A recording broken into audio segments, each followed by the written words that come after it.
On this next video, I'm going to be showing you my car haul from the Richfield Slot Car Show.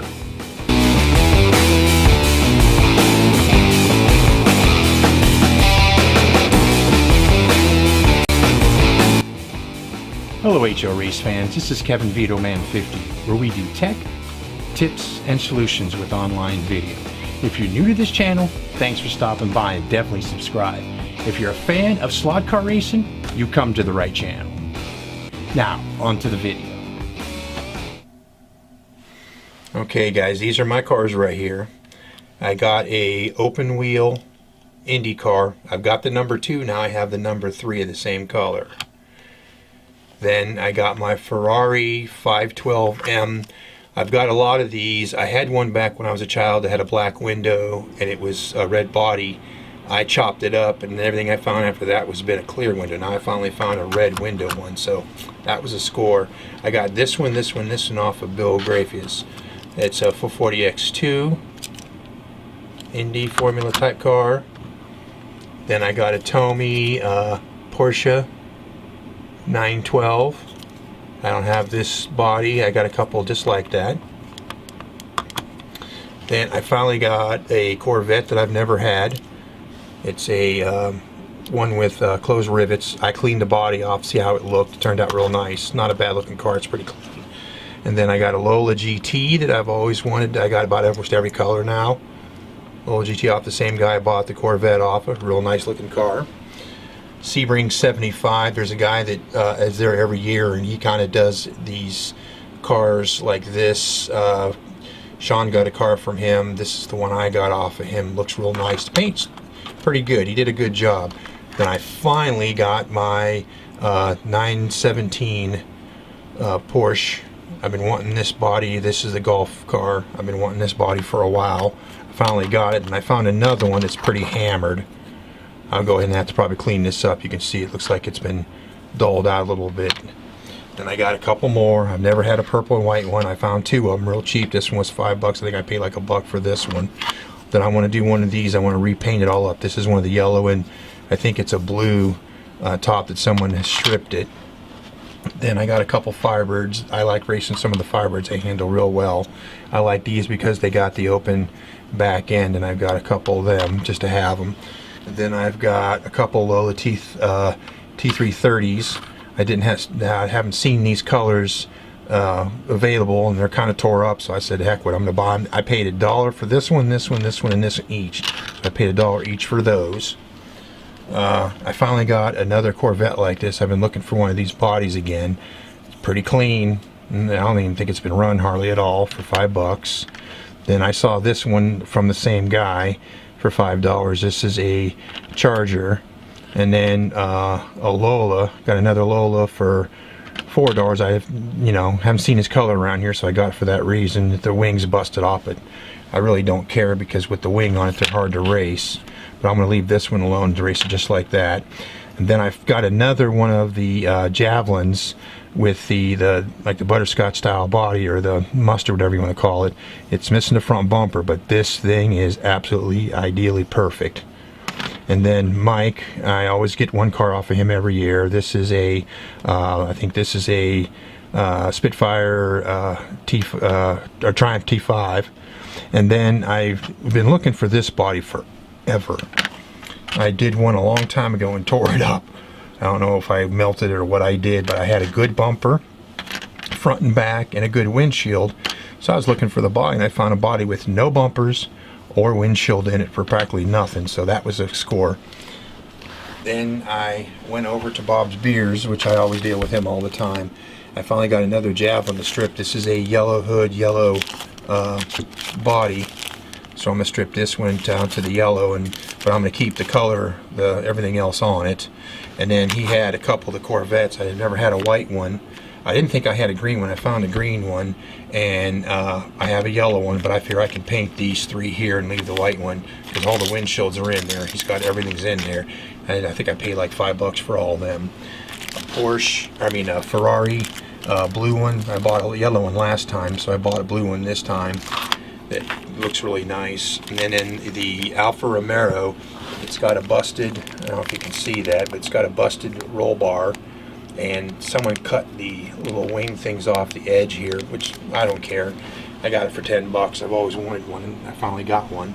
Then I got a bunch of people, 100 people. It was 12 bucks, and I got them for 10 bucks, which I didn't think that was that bad.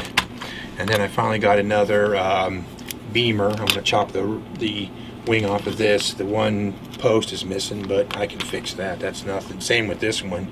He wanted $1 for it, and he threw it in with a couple other bodies. But the back posting here for the 4-gear is broke. I've never had one of these. I've seen a bunch of guys have them, but I finally got one. And then Jag Hobbies, I bought a couple tires off of Jag Hobbies. Then I got a HP7 magnet, the heavier magnet, so I put that on one of my bought chassis, and it worked out real well. And then a dash body, a dash Camaro body, and then I got some dash magnets. I've been wanting some magnets for a while. And then I had some screws with some pins. I got these off of Bob also. Bob Beers, he had them laying there. I think he threw these in when I bought all this stuff. And then I've been wanting some of these tune-up kits. I've got a couple. They were real cheap. I got these off of Bob also, Bob Beers. And I could use these here. They're, you know, fix up some of my Tommy cars, like the Super G's and all of them. So I went ahead and got all that. So far, that's what I got in my car haul. Okay, everybody, I just want to show you something real quick. I went ahead and got these. Me and Eric were talking about them, and he showed me these one day. I was over his track. What these are is computer chips come in them. He gets them. He works at a place where he does a lot of soldering and stuff like that, and works on computers and stuff. He went ahead and got these. What they are, they look like almost like a jersey wall. If you look at them, you know, like a concrete jersey wall, like on the turnpikes or anywhere you go where they separate the roads. I went ahead and took and painted them gray, and then shot like a gray trunk paint over top. It kind of gives them like a little bit of like a, I don't know, I would say like a feel to them, like, you know, a little bit of grit to it, and it's turning out real nice. I went ahead and I did the wall on that side over there, and I went ahead and did it all the way around. See how I did it? I put regular nails in there, and it turned out real nice. They're real hard. The cars hit them. They don't break. They bend actually pretty easy. As you see, they do bend, so it's not a big issue. And I took it all the way down here, all the way down, and I got all the way down to the other end so far. And I went ahead and took this right here. I took some, this is pinstriping. This is quarter-inch pinstriping for regular street cars, and I put it down here to kind of separate the two roads, so you can see where the separation for this. This is MDF, which this is right here.